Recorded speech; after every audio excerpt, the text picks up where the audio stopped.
Hey, what's going on, Workforce?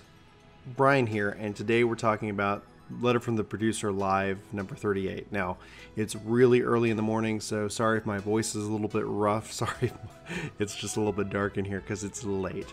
And they've been talking about patch 4.1, and we've got a name, we've got a kind of a release window, we know what the Super Savage content is called. There's a lot to dive in here, so we're just going to do it as best we can with as little takes as possible. So forgive any kind of rough cuts, or if there's a mistranslation, we'll try to get that corrected in a supplemental video. So I'll link to that in the cards or in the notes below if that is needed. So anyway, let's just go ahead and do this thing. Okay, so let's get the obvious stuff out of the way first. New main scenario quests. That's pretty expected. In fact, I think I'd be kind of confused if they didn't add that. But it's good to see that, you know what, that's number one. That's what they're opening up with, more story to this game. Then we're also going to see Hildebrand make a return to this story, and then obviously getting the Beast Tribe quest as Beastman Daily quests introduced with 4.1. We're going to get an instance dungeon called the Drowned City of Scala, and they showed off a couple screenshots, which it looks really impressive. I'm excited to see it. Now, for 4.1, we're only getting one dungeon, and so with 4.2, we'll get two dungeons. So that's just going to how the rotation's going to go. Odd you get one, even you get two, and that's just the way it is. The Extreme Primal that we're getting in 4.1 is the Royal Menagerie Extreme. So Shinru is making a comeback, and he's coming back with a vengeance. Now, they said that the target difficulty is going to be somewhere between Savage 2.0 and 3.0 content. For those who are struggling with 3.0, they are going to encourage people to check out Shinru first. Maybe this will help feed you some gear. Maybe this will help just work on some of the difficulty and the mechanics that will help train you for 3.0. So, and you know what, it is what it is, and we'll go from there. So we're also going to be getting new PvP content. Now, they did kind of seem to say that this might be coming with 4.15. And it's kind of a bummer because it was supposed to come with 4.05, and it seems to be pushed out a little bit longer. But it's called Rival Wings, and your players are going to be on two teams, the Falcons and the Ravens, and it's going to be 24-man content. Now, the way I interpret this is that there's two teams of 24, but it could easily just be two teams of 24 total. Either way, players are actually going to be put into light parties for this type of content. So if it is two teams of 24, that's 6 light parties of 4 running the content in and of itself. So that might be a little bit more easier to manage. It'll be interesting to see how this kind of goes and comes about.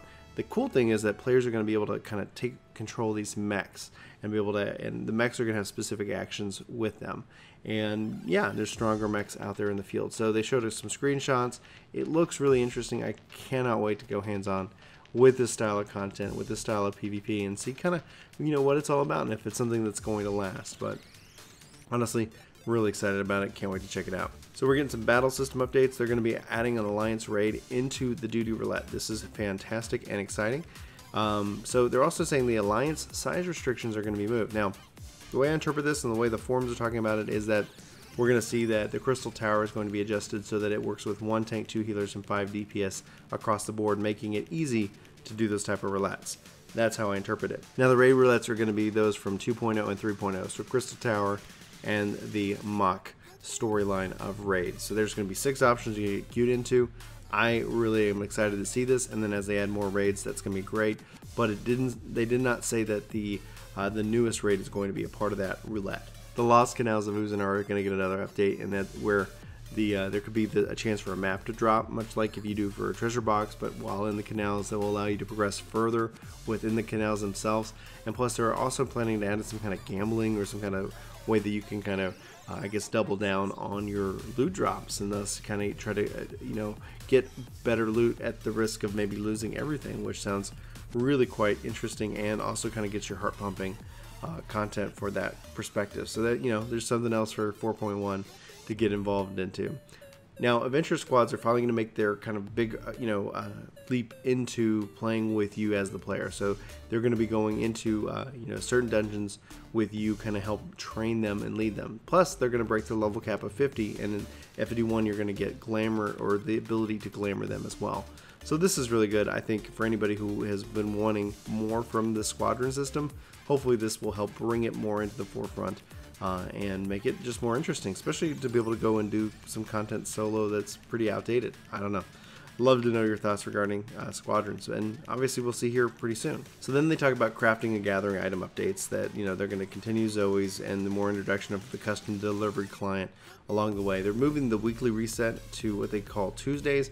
Now, that's pretty much when, you know, everything here resets. So it could be Tuesday our time from the translation, or it technically could be Wednesday, depending on what time of day it happens. Now, they're also adding the system called Perform for bard-specific actions that's unlocked at level 30. So individual music notes will be added as an action and can be assigned to the hotbar to play these notes. In the future, they'd like to gradually add more home-like content similar to this. New instruments can be slowly added in future updates.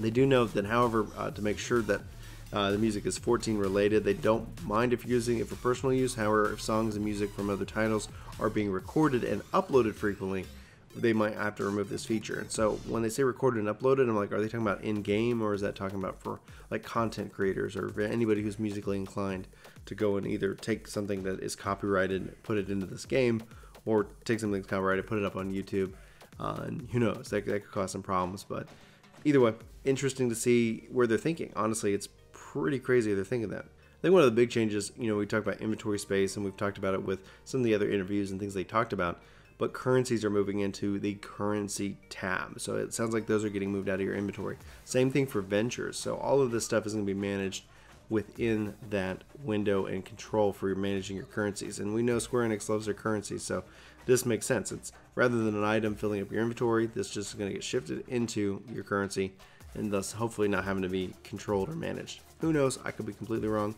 It still might be a part of your, you know, real inventory, but it could just be a reflection, so that way you can easily see a count of those items specifically. We'll have to wait and see.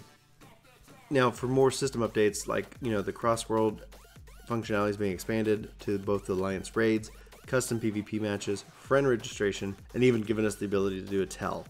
This is important because they said that even in 4.2 and 4.3, they're even making more adjustments. They're really working hard. They said they were going to be surprised and excited about what we're going to see. And personally, I'm very excited to see more cross-world functionality brought into the game, especially friends list. Hopefully we'll see our link shells and our free companies be able to do this as well, especially for anybody here, you know, who follows us on Twitch and on YouTube, that we're, you know, doing a lot of live streaming and playing with the community.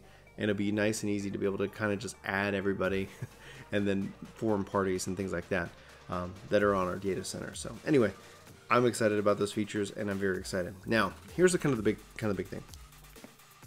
So they talk about the Super Savage, what people have been calling it. So what they're calling it is Ultimate, and the first Ultimate form of it is the Unending Coil Bahaumut Ultimate. So this is going to be the first kind of big challenge.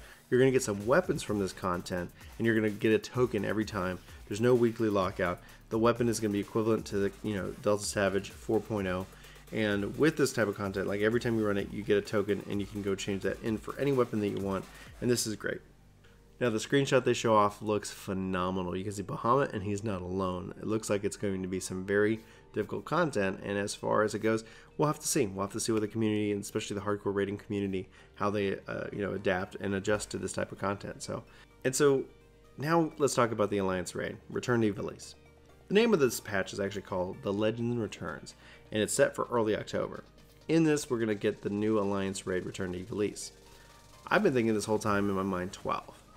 But the artwork kind of has more of a tactics feel. So you have Rosma, and I'm going to butcher the name. We're going to call him Delta, because that's just how I pronounced it when I was a kid. And they're kind of facing, you know, looking out and about. And then you have the airship, and you have Rabanastar, and all of that is kind of happening. And this is awesome. You know, I wasn't even thinking tactics. I've been thinking 12. I've been thinking there's going to be themes running in with those type of characters, perhaps. Completely wrong. So they showed a screenshot with this airship flying in. You can see the city, and it looks like it's in ruin. There's fires and there's desert, and it's incredible. So we're going to get this for 4.1. Obviously, we've already known that it's being written by the father of Ivalice, as well as the bosses are going to be designed by Garo, and they kind of show off some of the art from one of those bosses. And then they go into this long interview, and since I don't speak Japanese, I was like, well, at that point, let's go ahead and gather this information and put it out there for you guys. Anyway, if they end up doing any amazing reveals while I'm recording this, then I'll have to come back. But pretty much they were just sitting around drinking wine, talking about the 30th anniversary, and video games. And so there's clearly a good relationship that he is having with Yoshi P, and that's really exciting. And I'd love to see some more relationships build and more of this style content. So right now 4.1 is shaping up to be a huge patch. We've got lots of stuff that they've talked about in interviews. They have highlighted a lot of things here. We're gonna have another live letter, part 2 later on. Like I said, this 4.1 is coming early October. So for those of you who are excited about returning, set your calendars for that time. There's going to be lots of quality of life. Obviously, I completely forgot to mention housing, migrations, all of that is coming as well. And you know what? I'd love to know what your thoughts are on 4.1, your thoughts on the content that we talked about here, what you're most excited about. Let's have that conversation. It's we're only like a month away-ish, so it's going to be here before we know it. And again, I apologize for the my energy level and my voice. And I hope you guys have a fantastic week, and hopefully you found this video informative and helpful. But let me know in the comments below how we can get better and what you'd like to see from us. And until then, I hope you have a fantastic week. Take care. Hey, it's me. I'm in Chris's office. He doesn't know it, but we've got other videos for you to check out right here. And we've got the vlog down there in the corner. Plus, we've got some contact information, and you can totally subscribe to the channel that way as well. So we hope you do. We hope to see you in our next video. But until then, take care.